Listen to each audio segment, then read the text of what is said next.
मेरा नाम धर्मवीर है जी। जी जी, धर्मवीर जी, कब से आप ये काम कर रहे हो और आज ये हमारा ख़ानदानी पुश्तनी काम है और शुरू से ही हमारे जब पीढ़ी दर पीढ़ी यही काम कर रहे हैं। और अब दिवाली का सीज़न आ चुका है, तो उस दिवाली के तैयारियों के लिए हम दिए से बना रहे हैं अब। हाँ ठीक है, पहले से कुछ सालों में तो इससे की थोड़ी डिमांड कम हो गई थी। अब पिछले कुछ सालों से हमारे देश के प्रधानमंत्री जी ने जब से आह्वान किया है कि घरों में मिट्टी के दिए जलाकर करें, तो तब से काम हमारा थोड़ा ठीक है, बढ़ गया थोड़ा सा। तो कब कब ये दिया काम आते हैं? दिया वैसे तो 12 महीने हमारे हिंदुओं में पूजा, जहाँ भी पूजा की जाती है वहाँ हर जगह काम आता है, लेकिन दिवाली में क्या होता है कि दिवाली में लोग दिवाली के घरों में जलाने के ज़्यादा ले जाते हैं।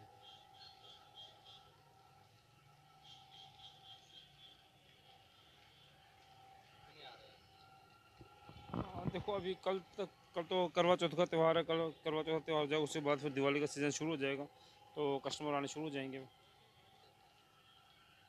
कस्टमरों से यही अपील करते हैं कि मिट्टी के दिए जलाकर अपने घरों में दिवाली मनाएं, जिससे हमारा भी घर का रोज़ रोज़ चलता रहे और आपके घरों में भी दिवाली की दिए जलाकर रोशनी हो।